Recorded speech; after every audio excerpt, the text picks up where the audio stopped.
Okay, here we go. G'day guys, just starting vet engineering online tutorials here. We're posting these on YouTube, so it's easily accessible. And yeah, let's start running through a project. Some people may have started this already. That's not a problem. So just follow along with us and see if you missed out on any stuff. So our drill gauge we're making here depends on which class you're in, whether you made it 3mm or 4mm. On the plans it says 3mm, but you may be in the class that had 4mm, not a problem. Our piece here on the plans says that it's 115mm long, according to the plan. So 115 from that end of the drill gauge to that end of the drill gauge. It's 3mm thick and it's 60mm high from top to bottom. But down in the bottom left hand corner here we have a parts list, and in our parts list it says down on gauge part number 1, quantity 1 of, it's mild steel flat bar, but it says 65 by 118 by 3. So yes, the 3mm is the same, but it says it's 65mm high and 118mm long, so that's a little bit of variation. Now the reason for that is that flat bar generally comes in a size that is 65mm wide. We'll talk about why we're not using flat bar very shortly. It also says that it's supposed to be 118mm long, not 115. The 118 is because when we've cut this piece of flat bar, it may be a couple of metres long, and the reason we're cutting it 118, not 115, is because you'll have to square these ends up, and in doing so you'll be filing material away, and your 118 will slowly shrink down. So that extra material, or those extra 3mm bigger than the 115, is called green. So that extra green on the end is eventually going to be removed. But for now it's there so we can get the thing nice and square and get our datum edges right. Now before we go too far, datum edges. A datum edge is a point that you always measure from. So on our horizontal measurements here, 10, 28, 45, 62, 78, 93, 106 and 115. All these horizontal measurements here, they all finish at different spots, but they all start at the same spot. Now because they all start over this side, that means that this side here becomes our datum edge. Our datum edge for our horizontal measurements is this side. Our datum edge for our vertical measurements, however, 1, 2, and there's more over here, 3, 4, 5, 6, 7. 7 of those vertical measurements, up and down, they all start from the bottom edge. So we have 2 datums. I'll put a little bit of text up on it for you so you can see which ones. This one here that I'm putting a little green texter mark along is one datum edge, and this one is the other, because all of our measurements here originate that way, and all of our measurements here originate that way. So these are the 2 edges we're going to get right first. Now when I say get right, I mean I want an exact 90-degree corner there, 90 degrees. And we'll work on the long edge first, and then we'll work on the short edge. We'll come back to that in a minute. Let's go cut a piece of material. Yep. All right, when we're cutting out material, we want to know a couple of things. We want to make sure we're getting the right thickness material, and we're going to measure that with the verniers. We're not going to go into too much detail with the verniers yet, but we will very shortly. I'll do probably another 10-minute tutorial on using these. But for now, I've grabbed a ruler, grabbed a set of verniers. Let's go find some steel.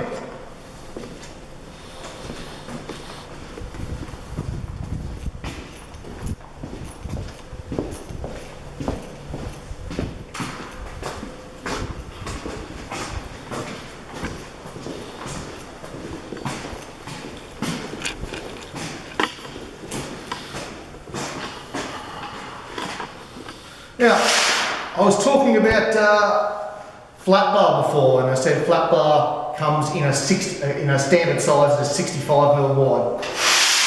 as this piece here that I'm pulling out of the rack is. It's 65 millimeters wide. But there's a problem with flat bar. It always has a really coarse surface on the top, so when you run your fingers over it, you can feel little dimples all the way through it. It's just the way it's been forged and the way it's been rolled. So I have these little dimples, which will make it harder for you guys to get a really nice finish on. So instead of using flat bar and making you guys do more sanding, that is, by the way, 3mm thick. I'll check just to prove. So I use the verniers. Verniers on, lock them back up, slide them off. Yeah, it's maybe slightly under.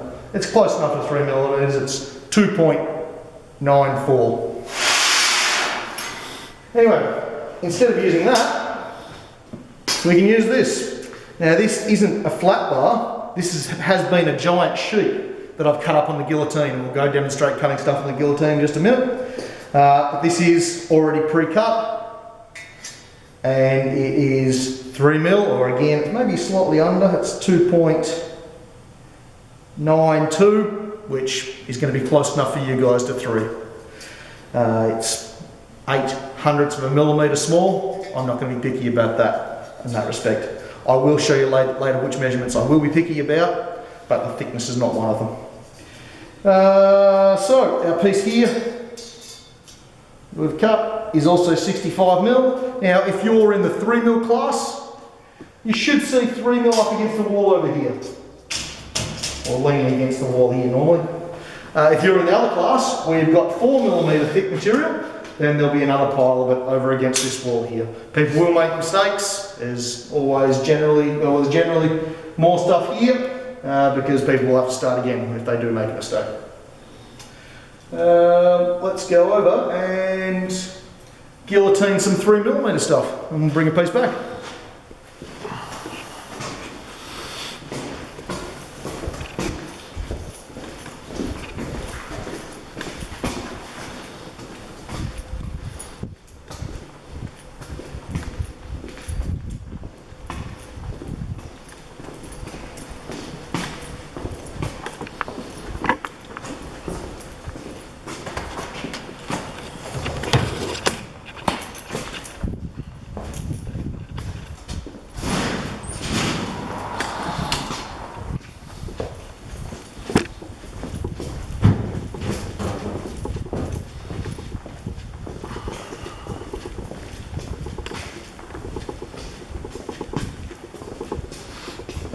Alright, we've got a prime piece right here.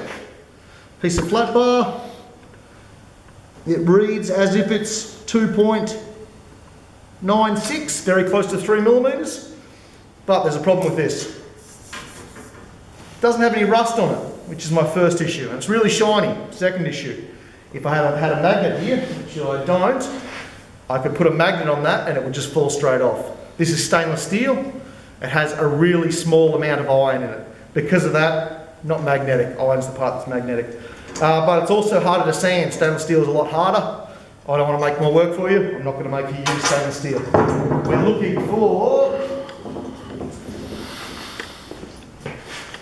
some material in our rack here. There's a piece of 2.5. What do we got here? Yep, there's a piece of 3. Let's see if we can cut the right piece out of this with our guillotine. It's a bit wider than it should be, and it's far longer than it should be.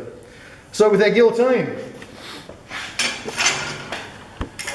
knowing that the piece is 3mm thick, we want to set our guillotine first. And a little needle here will be indicated on the 3mm in the red gauge. So don't use the black one. We're looking at the red area there.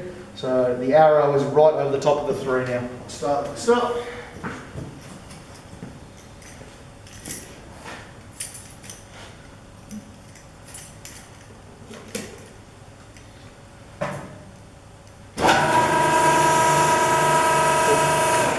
Our guillotine is capable of 8mm thick, so it'll cut a piece of 8, which is pretty much as thick as your little finger, and it'll do a 3.6 metre cut. So 8mm thick by 3.6 metres long. That's its capability. It's at maximum capability.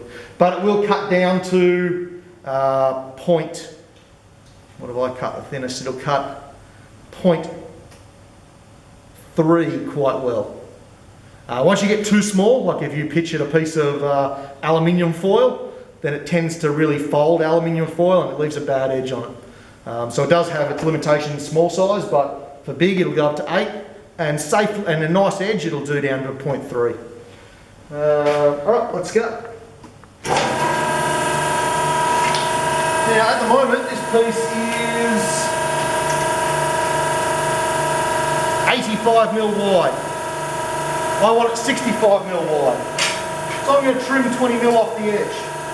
I've got a backstop on this, I can just set the backstop to 20mm. 20, close enough to 20.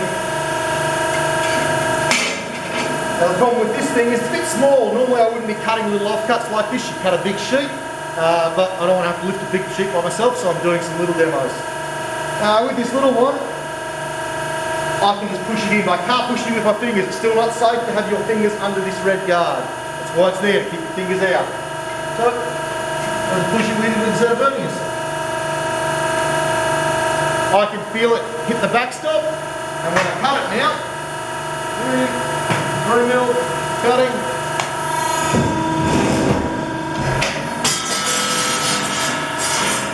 You heard the little piece fall out the back. Again, I can't put my fingers in. I probably should turn it off as well, but I didn't. Right. Now, we should be able to quick look at that and see that the verniers say that is... No, I made it a bit small, guys. Sorry, it's 64. That won't be an issue because when we're finished, this should only be 60mm wide. My glass just started to fog up. It should only be 65mm wide, but this is 64. 1mm small, it's not going to be the end of the world. You're still going to trim this all the way back to about there where my finger is. So there's a lot of green on here still. So we've got excessive green on there. Instead of having 5mm green, we've only got 4. It'll still be quite doable. All right, let's go cut this to the length that the parts list said, and the parts list said 118. I could just bang it back into the guillotine here and cut that at 118, but I want to show you guys different machines. So let's go back out to the bandsaw and cut this to 118.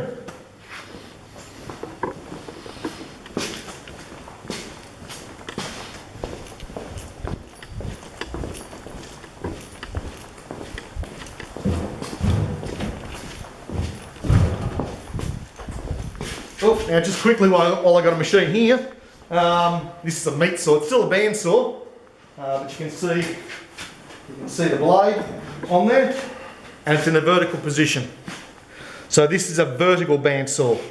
There are vertical bandsaws in the metal industry, but they're quite dangerous, so we don't tend to use them in especially schools, and most manufacturing companies won't have a metal bandsaw, vertical bandsaw either.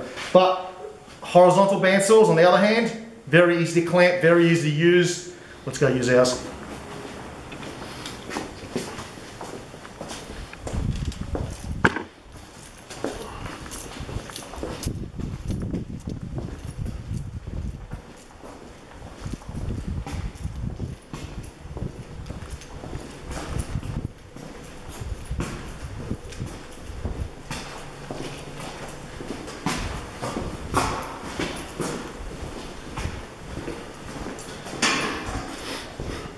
Alright, first thing, when you get to a machine like this, clean anything that people have left off the in-feed table or the out-feed table, just clean it off.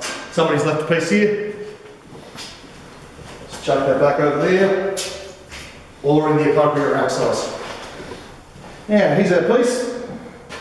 To get this bandsaw going, it is a nice machine in that it's quite quiet, and yet it cuts about 20 times quicker than a hacksaw will.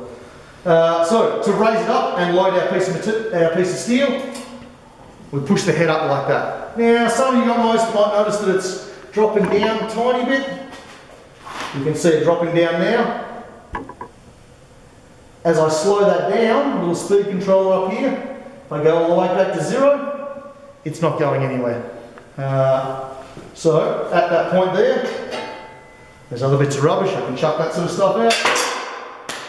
There's also another piece in the vise itself that's been left in there. Again, scrap pin's just there, doesn't need much to chuck it out.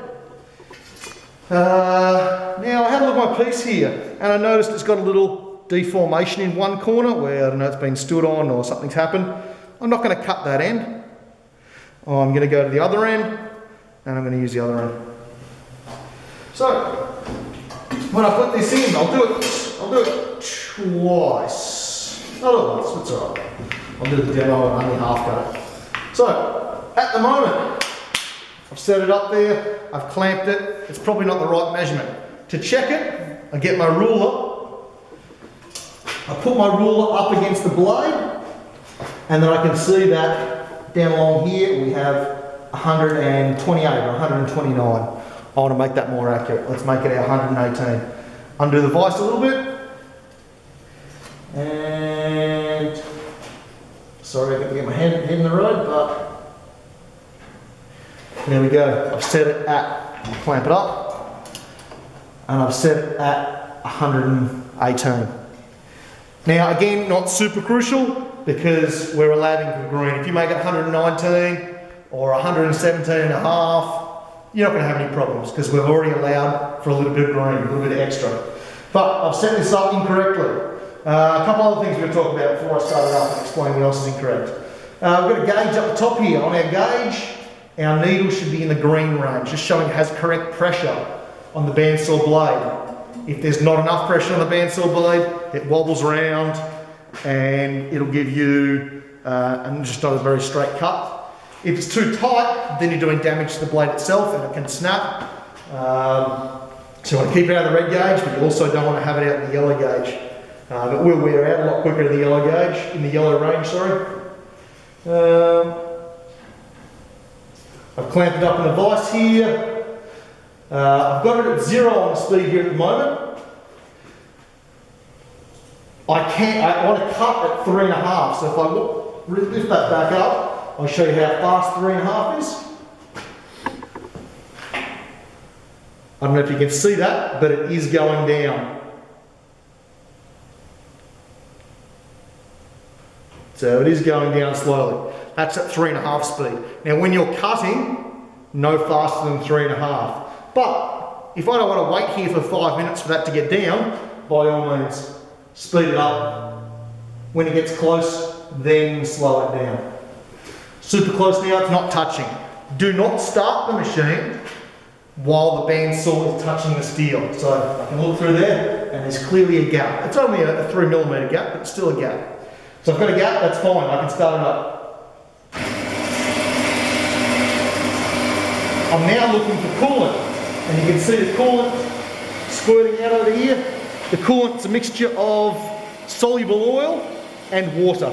95% water and a tiny bit of soluble oil. It doesn't take much for it to change that colour, and that's what you're looking for. It's got to have that greeny, milky appearance. If it doesn't, then all you're doing is putting water onto your job. We don't want that because things rust.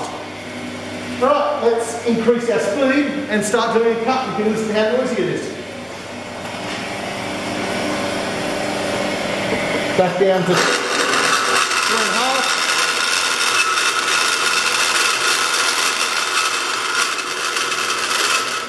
And that's quite noisy. Too noisy. Things shouldn't be that noisy in the engineering room. Alright, so how we're going to fix that is, now it's got to sit, I'll explain here quickly.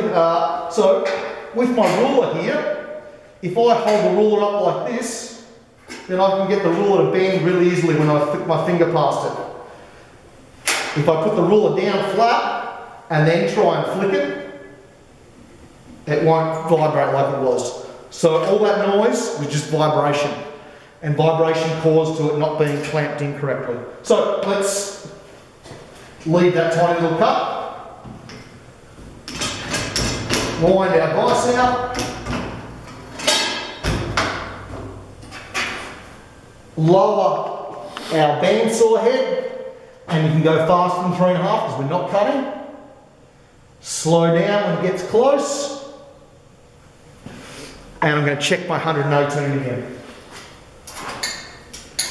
And I need to loosen my vise a bit. And yeah, 118. Tighten it back up. Now this time when I start it should be a lot quieter because now we have a lot of strength, a lot of width in our job, so it's not vibrating from side to side anymore. Right, let's start. It wasn't touching the job, so I started it up. It's still on 0 though, so I need to increase the speed to 3.5. 3.5, and there it goes. Hopefully on the video that sounds a lot quieter than what it does when it's set up the other way. You can normally talk and hear yourself think, and it'll give you a much better cut. The bandsaw blade will last longer, and it's quiet. Now at this point, really all you're waiting for is to make sure you're here to stop it if you have to, because there's 1, 2, and an emergency stop down the floor, 3 ways to stop it. All the red buttons are stopped. It will stop by itself, and we'll actually wait and make it stop by itself.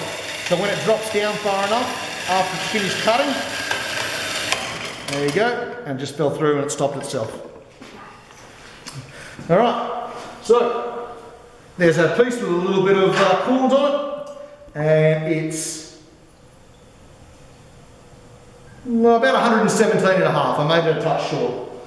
But that's there. Now before I walk away, as you guys should be doing, you should be unloading the in-feed side of the machine. In-feed side, out-feed side. Unloading that and putting it back in the right spot. Over here, that's the 4mm side, we only have 3mm, so we're putting it back over there with the rest of the 3mm. Let's go deburr that, because this has quite a sharp burr on it at the moment. So we can, that sharp burr there will give you a nice little gash in your hand. So you're going to get rid of that, because that's really not safe at the moment, and then I think that'll be us. Let's go.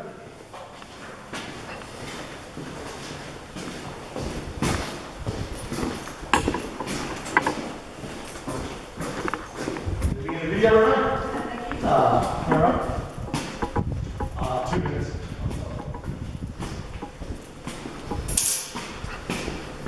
Alright, so to get rid of this burr, you need 3 types of files. Only so I can give you the demonstration. We probably really need 1 type of file. But I've grabbed the 3 straight up. Now, first one, these are all flat in shape. So this one's called a flat bastard. This one, next one, is a flat smooth, hence the shape, and it's a bit, second cut, flat second cut. And then I've got a flat smooth as the last one. So that's their order. This one's the roughest, this one's medium, this one's the smoothest. If you want to take lots of material off, bastard. If you just want to take a bit off, second cut. If you just want to fine finish, that. Now, let's use the middle one, because all we're trying to do is remove that burr. Now, I normally do this in the vise, because again, I'm holding something that has sharp edges all the way around. Not only did the bandsaw give us a really big burr, but the guillotine will give us a bit of a burr too. It's a bit hard to see on there, but it clearly has an edge on it when I run my finger over it. Now, with the file, I'll just do this in my hand, but you're only cutting in one direction because the teeth of the file only face forward. If you drag the file backwards, all you're doing is blunting the teeth. So if you borrow somebody's file and you run it backwards, you're just ruining their $30 file. So each time you make a forward cut or forward pass, lift it and return. So 1, 2. And I'm not putting a whole lot of force on that. It's coming off pretty quickly. You can see it starting to come off already.